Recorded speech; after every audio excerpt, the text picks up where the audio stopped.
प्रिय मित्रों और छात्रों, आज के इस वीडियो में हम आरसीसी के बारे में कुछ बेसिक चीज़ जानने की कोशिश करते हैं। आरसीसी का फुल फॉर्म होता है reinforced cement concrete. Reinforce word का मतलब होता है लोहे की रॉड या छड़ें। सीमेंट एक बाइंडिंग मटेरियल है। कंक्रीट जो एक कॉम्बिनेशन होता है सीमेंट, सेड और एग्रीगेट का। सीमेंट से आप समझते हैं बाइंडिंग मटेरियल है। कंक्रीट आप समझ गए सीमेंट, सैंड और एग्रीगेट का मिश्रण है, प्लस वाटर, प्लस आपको वाटर के बिना तो रिएक्शन हो ही नहीं पाएगा, वाटर इसका मिश्रण है। रेनफोर्स का साधारण मतलब क्या है? Iron bar. स्ट्रक्चरल डिजाइन किस लिए करते हैं? हम बीम की, कॉलम की, स्लैब की या वॉल फुटिंग की जब डिजाइन करते हैं तो सीमेंट, कंक्रीट और रेनफोर्समेंट कितना लगेगा हम निकालते हैं उसके साइज के हिसाब से। ठीक है, साइज आप निकालते हैं, रेनफोर्समेंट कितना लगेगा। क्यों निकालते हैं? कि सेफ स्ट्रक्चर बनाया जा सके, उसकी मतलब जीवन आयु बहुत ज़्यादा हो। और ऐसा नहीं है कि सेफ स्ट्रक्चर बनाने के चक्कर में हम उस अत्यधिक लोहे की रॉड लगा ले और महंगी सीमेंट लगा दें, पर हमको इस चीज़ में ध्यान रखना है सेफ तो बनाना, साथ में उसको इकोनॉमिकल बनाना है। ठीक है, इकोनॉमिकल मतलब जो भी क्लाइंट है उसके हिसाब से वो उचित हो, कम से कम खर्चे में हमको निर्धारित चाहिए गई चीज़ें भी आसानी से प्राप्त हो जाए।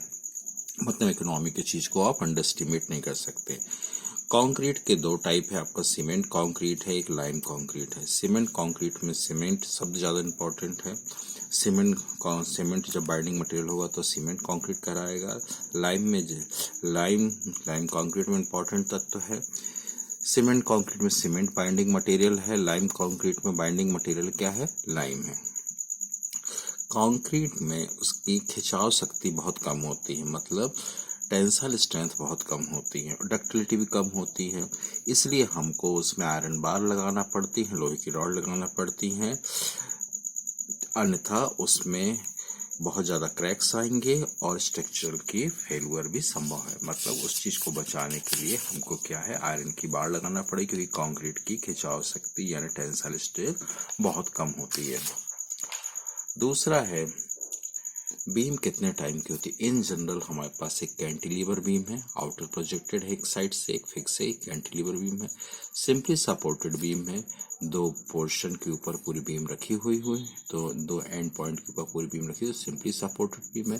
फिक्स्ड बीम है जिस बीम के दोनों एंड किसी भी तरह से आपस में फिक्स एंड से जुड़े हुए हों। ठीक है, जुड़े हुए तो फिक्स बीम हुए। ओवर हैंगिंग बीम में दोनों जो सपोर्ट है उससे बाहर कुछ बीम का हिस्सा प्रोजेक्टेड हो काफी, तो वो ओवर हैंगिंग पोर्शन का ओवर हैंगिंग बीम कहते हैं।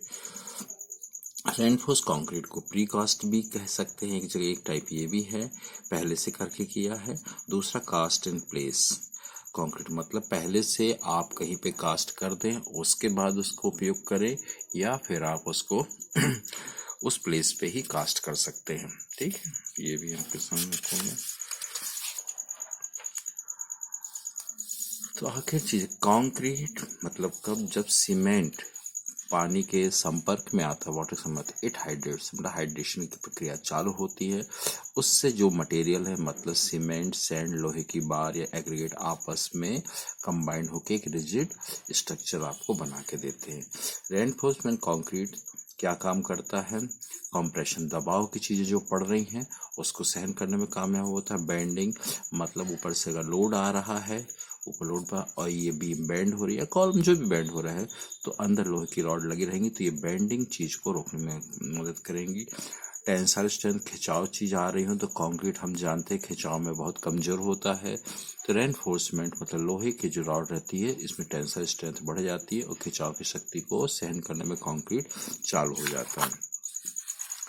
एरिया ऑफ स्टील, आगे तो हम बहुत ज्यादा इस चीज के बारे में पढ़ेंगे, पर बीम में साधारण 1% होता है, स्लैब में लगभग 6% के लगभग तक हो जाता है। रेनफोर्समेंट क्या होता है? लोहे की रॉड या बार होती हैं जो सर्कुलर शेप में होती हैं और इसके अलग अलग डायमीटर उसके होते हैं। पहली चीज आप ये समझ लीजिए। इसके बाद एक साधारण बोला जाता है, कई जगह बोला जाता है कि पीसीसी और आरसीसी में के अंदर प्लेन सीमेंट कंक्रीट मतलब सिर्फ सीमेंट कंक्रीट रहेगा, उसमें लोहे की रॉड का कोई भी उपयोग नहीं होगा, सिर्फ सीमेंट और कंक्रीट का ही उपयोग होगा, तो पीसीसी कहा जाता है। जहां लोहे की रॉड का उपयोग होगा तो रेनफोर्स सीमेंट कंक्रीट कहा जा सकता है। पीसीसी मतलब प्लेन सीमेंट कंक्रीट। इसमें क्या क्या रहेगा? सीमेंट रहेगा, सैंड रहेगा, एग्रीगेट रहेगा और वाटर रहेगा। किस चीज में उपयोग हो? कॉम्प्रेसिव स्ट्रेंथ को, लोड को बेयर कर सकती है, पर टेंसल खिंचाव चीज को सहन नहीं कर सकती है ये, ठीक है। कहाँ उपयोग करते हैं? रोड में, घरों के फ्लोर में, दीवार वगैरह बनाने में क्या उपयोग होता है? पीसीसी का उपयोग होता है। आरसीसी का उपयोग होता है रेनफोर्स सीमेंट कंक्रीट। सीमेंट रहेगा, सैंड रहेगा, एग्रीगेट रहेगा, वाटर तो रहेगा, आयरन की रॉड भी उपयोग रहेगी। कॉम्प्रेशन लोड भी सहन कर सकता है, टेंसाइल लोड भी सहन कर सकता है ये, और साथ साथ बीम, कॉलम और ये सब चीज बनाने में इसका उपयोग किया जाता है। बहुत जगह हमारे सामने एक समस्या आती है, नए छात्रों के सामने आती है कि मोर्टार और कंक्रीट में क्या अंतर है। मोर्टार वास्तव में क्या हुआ? सीमेंट और सैंड का मिश्रण है जिसमें पानी जरूरी है, क्योंकि यही उस प्रक्रिया को स्टार्ट करता है। सैंड मतलब सैंड मतलब उसको फाइन एग्रीगेट कह सकते हैं, गिट्टी को क्या बोलते हैं? कोर्स एग्रीगेट कहते हैं। सीमेंट और सैंड का मिश्रण होता है पानी के साथ, उसको कहते हैं मोर्टार। कितने टाइप के होते हैं? Lime mortar, cement mortar, gypsum mortar, और भी इसके अनेक टाइप संभव हो सकते हैं। कंक्रीट क्या होता है? सीमेंट होता है, सैंड होता है, एग्रीगेट होता है, वाटर होता है। वाटर क्या होता है? ये प्रक्रिया चालू करता है। सीमेंट कंक्रीट होता है, लाइम कंक्रीट। सीमेंट कंक्रीट में बाइंडिंग मटेरियल, बांधने वाला तत्व कौन सा है? सीमेंट। लाइम कंक्रीट में बांधने वाला मटेरियल है लाइम।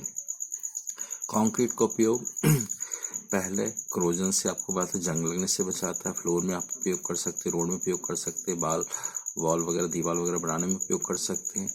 जहाँ तक मोर्टार की बात है तो प्लास्टर का काम कर सकते हैं, पॉइंटिंग का काम कर सकते हैं। पाइप्स को जोड़ना है तो सीमेंट और सैंड का मिश्रण बना के भी आप देखेंगे पाइप को जोड़े जा सकते हैं, और जहाँ क्रैक्स वगैरह आ गए हैं उसको स्मूथ सरफेस करने के लिए भी इसको जोड़ा जा सकता है। बहुत ज़्यादा ये बहुत सरल सा प्रश्न है, परंतु बहुत ज़्यादा उपयोगित होता है ये कि फाउंडेशन कितने, इसके अलग अलग वीडियो हम आपको और सामने बताऊंगा मैं। फाउंडेशन का मतलब है जो ऊपर की बिल्डिंग का जो लोड है उसको ट्रांसफर करना, किस पे? ज़्यादा एरिया पे। कहाँ पे? अर्थ पे ट्रांसफर करना। किसी बेस पे ये फाउंडेशन जो होता है ऊपर के लोड को सहन नहीं करता, बियर या सहन नहीं करता, ध्यान रखना। इसका सिर्फ काम है transfer load to a greater area, जिससे पर जो एरिया में जिसकी जो लोड की इंटेंसिटी है वो कम हो जाए। दो टाइप के होते हैं, शैलो फाउंडेशन और एक होता है डीप फाउंडेशन। शैलो फाउंडेशन और उथला फाउंडेशन क्या होता है? इसकी जो डेप्थनेस है, फाउंडेशन की डेप्थ उसकी विड्थ से कम होती है या बराबर होती है। फाउंडेशन की विड्थ लेस देन होगी, कम होगी या बराबर होगी width of the foundation. Width of the foundation ये है, उससे इसकी ये डेप्थ होगी हमेशा इससे कम होगी, ठीक है। ये हमेशा लेस होगी या बराबर होगी या लेस होगी, किससे होगी? Width of the foundation. वो क्या कहलाएगा? Shallow foundation. डीप फाउंडेशन में पाइल फाउंडेशन, पियर फाउंडेशन और भी टाइप के फाउंडेशन आते हैं। सिंपल सी डेफिनेशन है, फाउंडेशन जो शैलो नहीं है वो क्या होंगे? डीप फाउंडेशन होंगे, और इसमें इसकी जो विड्थ होती है, डेप्थ होती है, वो मोर देन द विड्थ होती है। Thank you very much.